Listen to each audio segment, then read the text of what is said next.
All right, today we're diving into something really cool happening at Columbia University. They're basically tearing down the walls between their business school and their medical school. And in doing so, they might have just created a blueprint for solving some of the world's toughest problems.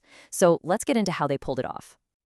And really, it all kicks off with this simple but, man, powerful idea from Professor Carrie Chan. I mean, just think about it for a second.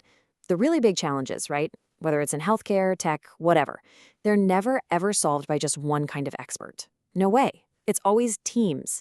Teams with different skills, different ways of looking at the same problem. And that, right there, leads to a pretty huge question. If the real world is all about collaboration, why do we spend so much time learning in these little, neat, separate boxes? You know, the business students are over here, the medical students are way over there. It doesn't quite add up, does it? Well, at Columbia, a group of professors decided, you know what, we're going to tackle this head on. And their answer? It's a course. Okay, it's got a long name, I'll give you that, but its mission is super clear. It's called the Healthcare Management, Design, and Strategy course. So the whole idea, the fundamental premise, is just to smash those academic silos. You take grad students who, let's be honest, would probably never be in the same classroom, and you put them on the same team. And their job? To solve actual, real-life problems that the healthcare industry is dealing with right now. So, who are we talking about here? Well, on one side of the room, you've got your MBA students from the business school. These are the folks who live and breathe finance, strategy, operations. Then, on the other side, you've got students from the medical center. We're talking future doctors, nurses, dentists, public health experts, the people who really get the patient and clinical side of things. And get this whole mixed-up approach, it starts right at the top. The teaching team itself is this incredible blend. A business professor, a senior partner from a top consulting group, and a practicing pediatrician. I mean, they're literally modeling the exact kind of collaboration they're trying to teach. They're walking the walk. Okay, so how does this actually work in the classroom? This isn't your typical sit in a chair and listen to lectures kind of thing. Not at all. The entire course is built around one really powerful idea: learning by doing. The fancy term for it is experiential learning, but here's what it really means. Instead of just reading case studies about fake companies, these mixed teams get paired up with real organizations to solve real strategic problems, the kind of stuff that's keeping executives up at night right now. And listen, we're not talking about small fry problems here. Just look at this list.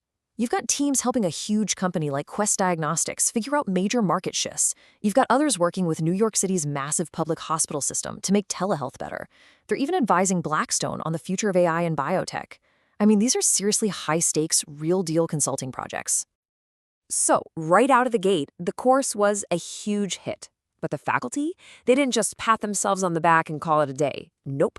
They knew that even a great model could be even better. They saw a chance to tweak it and deliver an even bigger impact for the students. So here's what they did. First, they got a grant, which is awesome. They used that to create a bunch of online lectures that covered all the core consulting skills. This let them do something called flipping the classroom. Basically, the lectures moved online so students could watch them on their own time. And that freed up all that precious class time for the stuff that really matters: hands-on work, getting coached by the faculty, and just actual teamwork.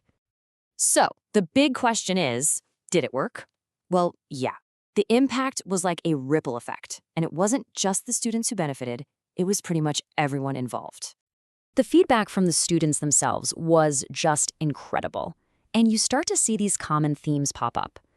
A lot of them said they were a little nervous at first. I mean, they're coming from totally different worlds, right? But that feeling, that apprehension, it melted away pretty fast. It was replaced by this wow moment of realizing how valuable it is to see a problem from a completely different point of view. And for some students, this course was a total game changer for their careers.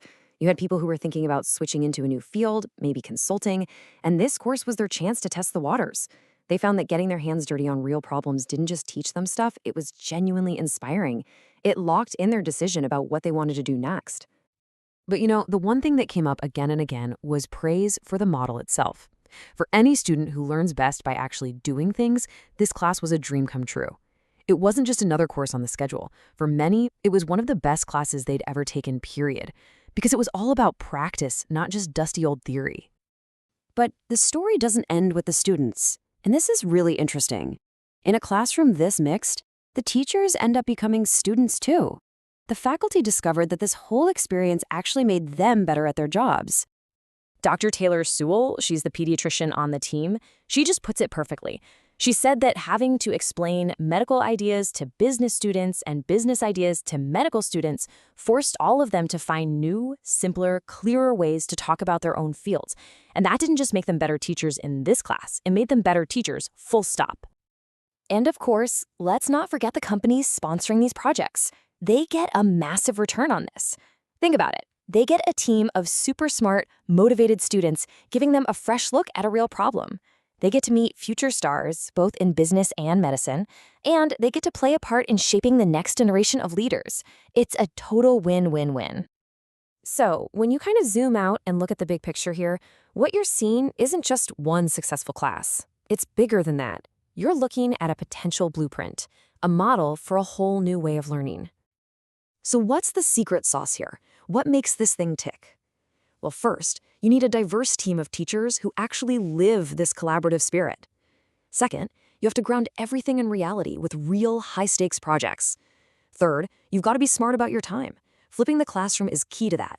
And finally, and this is a big one, none of this happens in a vacuum. You need the university itself to back you up, to provide the support and the funding to make it all possible. And really, that's the main takeaway.